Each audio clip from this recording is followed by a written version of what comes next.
और बात अब असम के, जहां पर पश्चिम कार्बी आंगलोंग जिले में अतिक्रमण हटाने की मांग को लेकर शुरू हुआ आंदोलन अब हिंसक हो गया है, जिसमें 2 लोगों की मौत हो गई है। 48 पुलिसकर्मी समेत 50 से ज्यादा लोग घायल हुए हैं।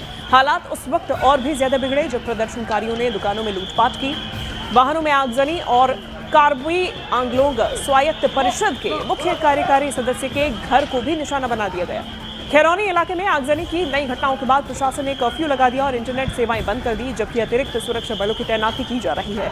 इस हिंसा में मुख्यमंत्री हेमंत बिस्वा शर्मा की तरफ से गहरा दुख जताते हुए कहा गया कि बहुत दर्दनाक है ये, और कहा गया है कि हालात पर हाई लेवल मॉनिटरिंग की जा रही है। प्रशासन का कहना है कि स्थिति तनावपूर्ण जरूर है, लेकिन शांति बहाल करने के लिए सभी जरूरी कदम उठाए जा रहे हैं।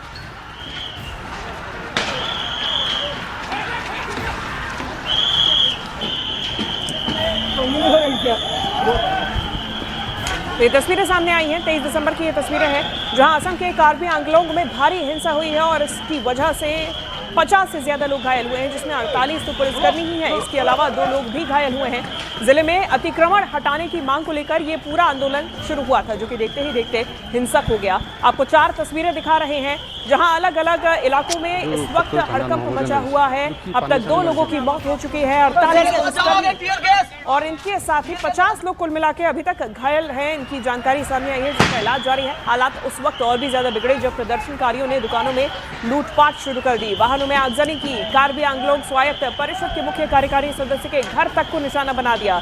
खैरोनी इलाके में आगजनी की नई घटनाओं के बाद प्रशासन ने अब कर्फ्यू लगा दिया है और इंटरनेट सेवाएं बंद कर दी, जबकि अतिरिक्त सुरक्षा बलों की तरफ से तैनाती की जा रही है। और इस हिंसा पर मुख्यमंत्री हेमंत बिस्वा शर्मा की तरफ से भी रिएक्शन सामने आया। उन्होंने इस पूरे मामले में गहरा दुख जताया है, उसे बहुत दर्दनाक बताया, कहा कि हालात पर हाई लेवल मॉनिटरिंग की जा रही। वहीं प्रशासन का कहना है कि स्थिति तनावपूर्ण जरूर है, लेकिन शांति बहाल करने के लिए जरूरी कदम उठाए जा रहे हैं।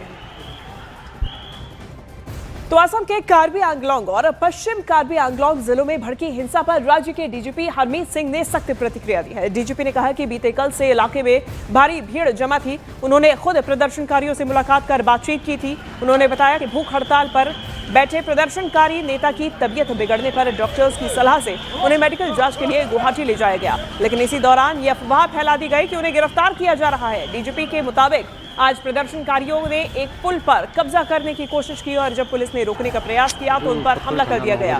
देसी बम, पत्थर फेंके गए और उन पर तीर कमान से भी हमला हुआ। देखिए, उन्होंने ये भी कहा कि सरकार लगातार बातचीत के प्रयास कर रही। मुख्यमंत्री की तरफ से खुद तारीख तय किए जाने के बाद भूख हड़ताल भी वापस ले ली गई थी। इसके बावजूद उपद्रवियों और उग्रवादियों ने दुकानों में आगजनी की, लूटपाट की। डीजीपी ने बताया कि हिंसा में अब तक 48 पुलिसकर्मी घायल हो चुके हैं। कि किसी का कोई भी डिमांड है, कोई भी ग्रीवांस है, government is talking to them, a date has been set for the talks. It's a tripartite talk. Chief minister साहब ने खुद आगे बढ़ के उनको डेट दिया है। उसके बाद उनका जो हंगर स्ट्राइक था वो विड्रॉ हुआ है। लेकिन to attack not only the police but before that you know that they burnt all the shops, they have attacked and vandalised all the shops. और हम कल से रिस्ट्रेंट पे थे। Today till now the count, I've asked for more ambulances and more first aid kits.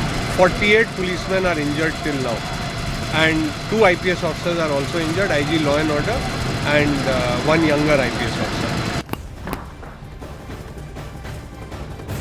तो असम के मुख्यमंत्री हेमंत बिस्वा शर्मा ने इस मामले में एक्स पर पोस्ट किया, जिसमें उन्होंने कहा कि कार्बी में आंगलोंग में मैं स्थिति पर करीब से नजर रख रहा हूं। आज की अशांति में 2 लोगों की जान जाना बेहद दुखद है।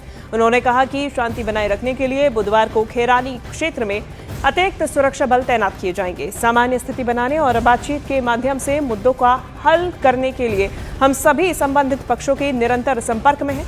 शोक संतप्त परिवारों के प्रति मेरी गहरी संवेदनाएं हैं। सरकार सभी प्रभावित परिवारों के साथ खड़ी रहेगी और उन्हें हर संभव सहायता प्रदान की जाएगी।